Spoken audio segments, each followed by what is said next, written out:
하나님 말씀은 사사기 13장입니다.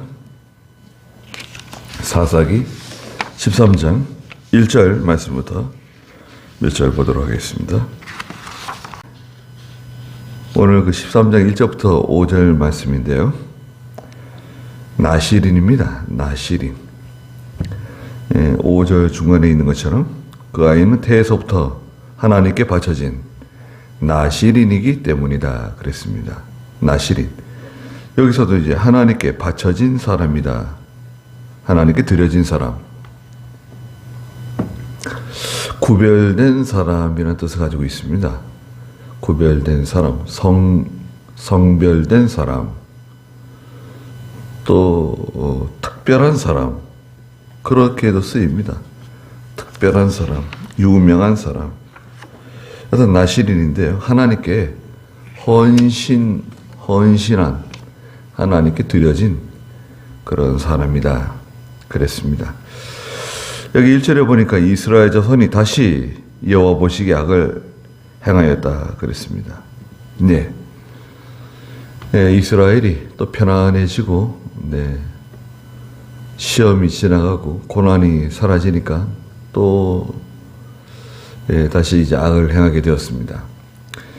거기에는 여러 가지 이유가 있는데요. 그 앞에서도 등장하지만 그 사사들 있잖아요.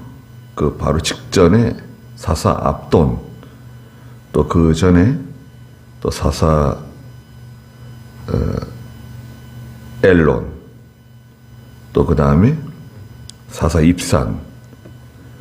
그 사사들이 제대로 그 하나님의 일을 잘 감당하지 못한 것 같아요. 백성들에게 하나님을 잘 섬기도록 자꾸 이제 말씀을 가르치고 계속해서 하나님 말씀을 가르쳐야 됩니다. 그래서 그 지도자, 인도자는 다른 어떤 것보다도 하나님 말씀 가르치는 게 제일 중요합니다. 그래서 계속 그 죄를 책망하고 또 경성하도록 경계하고 하나님 말씀으로 가르쳐야 되는데 그런 면에 소홀하지 않았나. 그 결과 여호와 보시기에 다시 악을 행했다. 그래서 여호와께서 그들을 40년 동안 블레셋 사람의 손에 넘겨주셨다 그랬습니다. 40년 동안 블레셋 사람의 손에 넘겨주셨다고 하는 거 보면 하나님께서 이스라엘 백성들에게 많이 실망하신 것 같아요. 40년이면 짧은 시간이 아니죠. 40년 동안 블레셋 사람의 손에 넘겨주셔가지고 많은 고생을 하게 하셨습니다. 그때 2절에 보니까 소라 땅 단지파의 가족 가운데 이름이 마노아라 하는 사람이 있었는데 그의 아내는 임신하지 못해 자식을 낳지 못하였다 그랬습니다. 소라 땅 단지파인데요. 지리적으로는 그 남유다 있잖아요. 남유다 바로 위에 이렇게 땅이 갈라져 있어요. 유다 땅 바로 위에 오른쪽에는 조그마한 땅 베냐민 지파가 있고요. 바로 위에 왼쪽 땅에는 단지파가 있습니다. 그 단지파 베냐민 지파 그 위에는 에브라임 땅이 큰 이제 에브라임 땅이 있고요. 그 에브라임하고 유다 땅 사이에 끼어 있는 조그마한 땅이 이제 단지파입니다.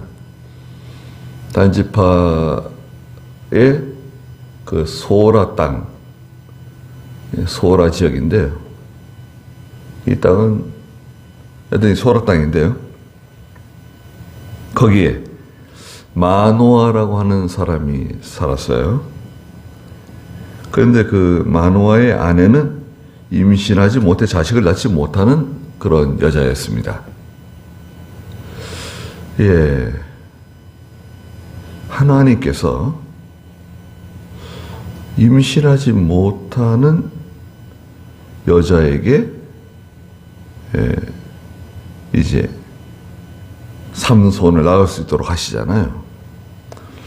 왜 하필 임신하지 못하는 그 여자에게 아이를 낳게 하셨을까? 생각해 볼 수 있잖아요. 3절에 보니까 여호와의 천사가 그 여자에게 나타나서 말하였다 그랬습니다. 그 마노아의 아내 이름이 누구라고 되어 있지 않아요. 여자에게 나타나서 천사가 말해줬어요. 보아라, 내가 임신하지 못하여 자식을 낳지 못하였으나 이제는 잉태하여 아들을 낳을 것이다. 알려졌습니다. 굉장한 소식이잖아요. 아, 이렇게 기쁜 소식이 어디 있습니까? 좀 복음이네요. 네. 내가 지금까지 아이를 낳지 못하였으나 임신해서 아들을 낳게 될 거라고 알려줬어요. 그래서 이제는 4절에 보니까 너는 이제부터 조심해서 첫째는 포도주나 독주를 마시지 말것, 두 번째는 무엇이든지 부정한 것은 아무것도 먹지 말 것, 그 다음에 세 번째는 5절에 보아라, 내가 임신하여 아들을 낳을 것이니 그 아이의 머리에 삭도를 대지 마라. 머리를 자르지 말고 계속 머리를 기르도록 하라는 거예요. 네. 왜냐하면 그 아이는 태에서부터 하나님께 바쳐진 나실인이기 때문이다. 그가 블레셋 사람의 손에서 이스라엘을 구원하기 시작할 것이다. 알려주셨습니다. 아들을 낳게 될 거라고 몇 번 말씀하신 거예요? 임신하지 못하지만 잉태해서 아들을 낳을 것이다. 3절 마지막에도 말씀하시고 5절에서도 내가 임신하여 아들을 낳을 것이다. 두 번 말씀하셨죠? 분명하게 확실하게 이루어질 일이다는 것이고요. 그 임신하지 못하는 여자, 왜 그 아이를 낳는, 이렇게 아이를 낳는 여자에게 찾아가지 않으시고 왜 하나님께서 그 임신하지 못하는 그 마노아의 아내를 찾아가셨을까? 우리가 생각해 보면 알 수 있죠. 아마 마노아의 아내가 하나님께 기도 많이 한 것 같아요.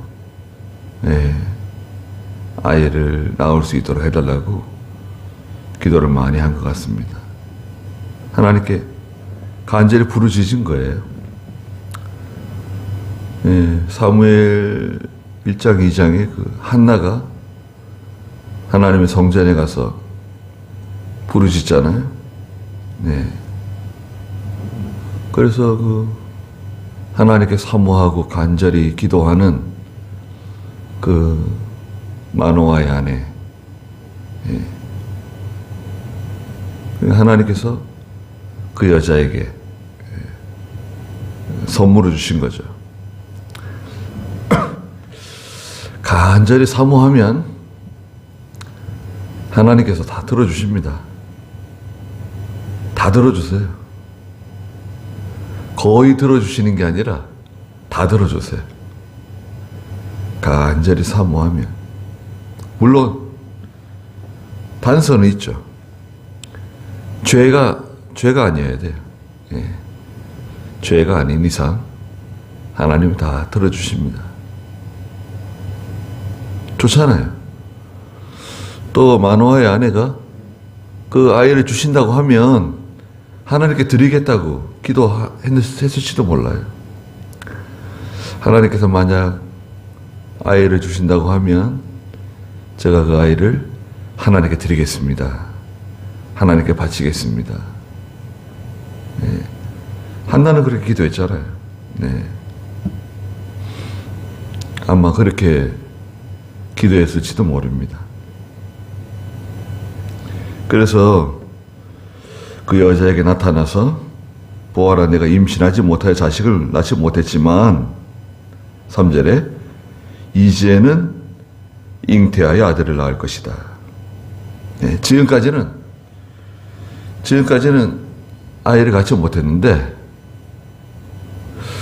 몇 년 동안이나 결혼하고 나서 얼마 동안이나 아이가 없었을까요? 나이가 있을 것 같지 않아요? 나이가 있을 것 같아요. 네. 어떻게 보면 인간적으로는 거의 희망을 갖지 않는, 아이 낳을 소망을 갖지 않는 그런 지경에 이르렀을지도 몰라요. 하나님께서 마노아의 아내에게 아들을 낳을 것이라고 알려주셨습니다. 근데 이제 조심해야 될 게 있죠? 4절에 보니까 너는 이제부터 조심해서 포도주나 독주를 마시지 말라는 거예요. 나시린의 규례가 이제 민수기 6장에 있어요. 민수기서에 보면 이제 나시린의 규례가 나오는데, 여기 보면 민수기 6장 1절부터 21절까지 있거든요, 내용이. 이게 나시린이 지켜야 할 법이에요. 여러 가지 이제 그 예를 들어가면서 나시린의 규례를 말씀하셨는데, 거기 1절부터 4절까지 좀 읽어주시겠어요? 민수기 6장 1절. 네. 여호와께서 모세에게 말씀하셨다. 이스라엘 자손에게 말하여 그들에게 일러라. 남자나 여자가 나시린에 특별한 서원을 하고 자신을 구별하여 여호와께 드린다면. 네, 여기 보면 남자나 여자, 남자나 여자, 종이나 주인, 가리지 않고 나시린의 특별한 서원을 할 경우, 그 보통 최소 30일 한 달 이상 이렇게 서원을 하는 거예요. 기간을 정해서 자신을 구별하여 여호와께 드리잖아요. 자신을 일상적인 생활을 해요. 일상적인 생활을 다 하는데 조심하고 구별된 생활을 하는 겁니다. 거기 세 칙이 있는데요. 3절 읽어보세요. 포도주나 독주를 멀리하고 포도주의 식초나 독주의 식초를 마시지 말고 어떤 포도즙도 마시지 말며 생포도나 건포도도 먹지 마라. 자신을 구별한 모든 날 동안 그는 포도나무에서 나오는 모든 것, 곧 씨나 껍질이라도 먹어서는 안 된다. 그 5절 6절도 좀 읽어주세요. 자신을 구별하기로 소원한 모든 날 동안에는 그의 머리에 삭도를 대지 말고 여호와께 자신을 구별한 날이 끝날 때까지 그가 거룩함으로 그의 머리카락이 길게 자라나도록 두어야 한다. 그는 여호와께 자신을 구별한 모든 날 동안 시체에 가까이 가지 말아야 한다. 네. 여기 이제 다 말씀하셨잖아요. 민수기 6장 3절에 보니까 포도주나 독주를 멀리할 것. 멀리하라고 하는 건 마시지 말라는 거예요. 포도주의 식초, 포도에서 나오는 식초, 또 독주의 식초를 마시지 말 것. 또 어떤 포도즙도 마시지 말 것. 포도주스, 포도즙 같은 거 있잖아요. 그것도 마시지 말 것. 생포도나 건포도도 먹지 말 것. 포도도 먹지 말라는 거예요. 포도도 먹지 말고 건포도도 먹지 말고. 그리고 자신을 구별한 모든 날 동안 그는 포도나무에서 나오는 모든 것, 그 씨나 껍질이라도 먹어서는 안 된다. 포도씨, 포도 껍질도 먹지 말래요. 왜 이 포도를 이렇게 금하셨을까요? 포도는 그 알코올 성분이 있는 것으로 기본적으로 간주하시는 거예요. 그래서 취한다는 거죠. 취하지 말라는 거예요. 취하게 되면 어떻게 됩니까? 취하게 되면 탁 생각나는 게 뭐예요? 분별력을 상실하고 실수할 수 있어요. 네. 말이나 행동에 실수할 수 있고 바른 판단을 할 수가 없어요. 자기를 거룩하게 구별한 사람은 정신이 맑고 온전해서 모든 것을 바로 판단하고 바로 분별하고 바로 결정해야 된다. 포도에서 나오는 아무것도 먹지 말라는 거예요. 그런데도 유다 사람들 또 팔레스타인 사람들 일상적으로 항상 식탁 위에는 포도즙이 놓여 있어요. 그렇잖아요? 그래서 마른 빵을 찢어가지고 포도즙에다 찍어 먹는다고요. 찍어서 그게 주식이에요, 주식. 우리 한국 사람들 밥하고 된장찌개, 김치찌개 먹는 것처럼 이스라엘 백성들은 마른 빵을 찢어가지고 포도즙에 찍어서 먹는 거예요. 근데 이제 이게 약간 발효가 될 수도 있고 발효가 안 될 수도 있고 또 시큼한 식초가 될 수도 있고 그런데 예수님께서 십자가에 달렸을 때 식초를 적셔가지고 예수님 입에 갖다 댔다는 말씀 있잖아요. 그 식초도 이 포도 식초예요. 그러니까 정신을 몽롱하게 만드는 거죠. 취하게 만드는 거예요. 고통을 좀 덜 느끼게 만들기 위한 재료로 사용하는 거죠. 하나님께 구별된 사람은 항상 정신이 맑고 모든 것을 바로 판단하고 분별하는 그리고 영적으로는 세상에 도취되면 안 된다는 뜻이 있어요. 계시록 17장에 음녀가 포도주를 금잔에 부어서 왕과 백성 모든 사람들을 취하게 만들잖아요. 세상에 도취되게 만들잖아요. 그걸 금지하는 겁니다. 그리고 구별하기로 서원한 모든 날 동안에는 머리에 삭도를 대지 말라는 거잖아요. 머리에 삭도 대지 말라는 거예요. 오늘 여기 사사기 13장에서도 5절에 그 아이의 머리에 삭도를 대지 말라는 거예요. 이 머리카락은 고린도전서 11장 10절에 보시면 온전한 순종, 전적으로 순종한다는 뜻이 있어요. 고린도전서 12장 10절 한번 읽어주시겠어요? 그러므로 여자는 천사들 때문에 권위의 표를 그 머리에 두어야 한다. 네. 권위의 표는 그 권위에 복종한다. 그 권위에 순종한다는 표예요. 그게 긴 머리예요. 긴 머리. 권위에 복종한다. 권위에 순종한다. 또 그 머리는 여자의 영광이기도 하죠. 예. 그 사람에게 여자에게 영광이기도 해요. 그래서 이 삭도를 대지 말라고 하는 것은 하나님께 온전히 전적으로 순종한다. 전적으로 하나님께 이용당한다. 완전히 하나님께 속한 사람, 완전히 하나님께 이용당하는 상태를 상징적으로 보여주시는 거예요. 그리고 여기 13장 오늘 사사기 13장 4절에 보니까 무엇이든지 부정한 것은 아무것도 먹지 마라 그랬죠. 지난주에도 말씀드린 것처럼 이스라엘 백성들이 먹을 수 있는 게 있어요. 하나님께 정해주신 거, 레위기 11장에 있는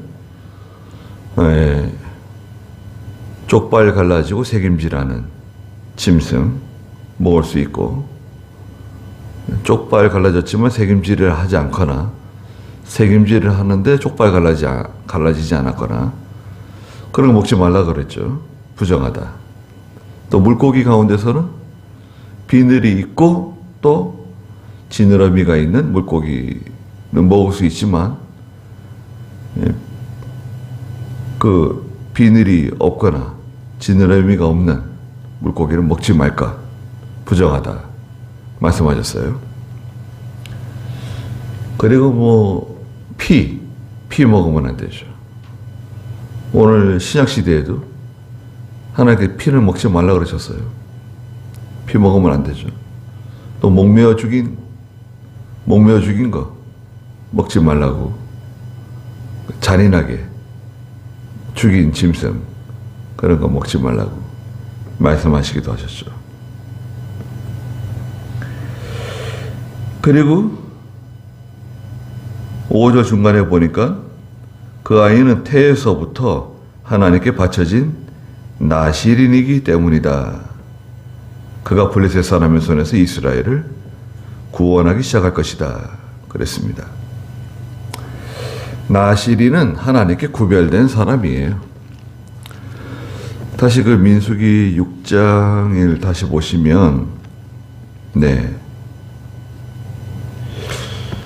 그 6장 6절에서는 시체에 가까이 가지 말라고 하시고, 그 7절 8절도 한번 읽어주시겠어요? 그의 부모와 형제 자매가 죽었을 때라도 그들 때문에 더럽혀서는 안 되니 이는 하나님께 헌신하는 표가 자기 머리 위에 있기 때문이다. 그가 자신을 구별한 모든 날 동안 여호와께 거룩하다. 네. 이 나실인으로 그 서원한 그 기간 있잖아요. 그 기간 동안에는 부모님이 돌아가시거나 형제나 자매가 세상을 떠나도 가까이 가지 말라고 그러셨어요. 시체는 그 영적으로는 죄를 상징해요. 죄. 그래서 마태복음에서 예수님께서 죽음이 있는 곳에는 독수리가 온다고 말씀하셨어요. 시체가 있는 곳에 독수리가 온다. 이것은 죄가 있는 곳에 하나님의 심판이 온다는 뜻이거든요. 죄가 있는 곳에 하나님의 심판이 온다. 그 시체를 죄로 말씀하시곤 하셨어요. 시체에 가까이 가지 말라는 거예요. 심지어는 벌레가 죽은 것이잖아요. 벌레가 죽은 것도 만지지 말라고 말씀하시고 그러십니다. 그래서 이제 그 6장, 민수기 6장 21절 한번 읽어보시겠어요? 이것은 서원한 나실인이 지켜야 할 법이니 자기 몸을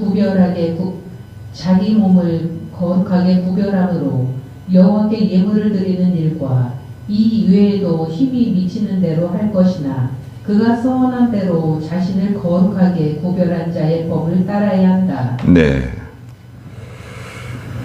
자기 몸을 거룩하게 구별함으로 여호와께 예물을 드리는 일, 또 이 외에도 힘이 미치는 대로 하나님 앞에 거룩하게 구별하라는 거예요. 힘써서 거룩한 생활, 구별된 생활을 해야 된다. 신약시대 나실인, 성도들이라 그랬죠.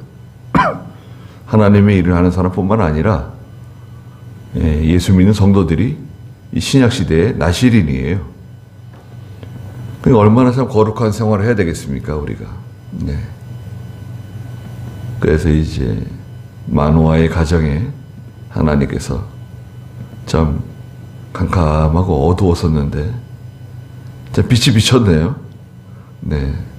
이제 참 하나님께서 귀한 아들을 선물로 주시겠다고 약속하셨습니다.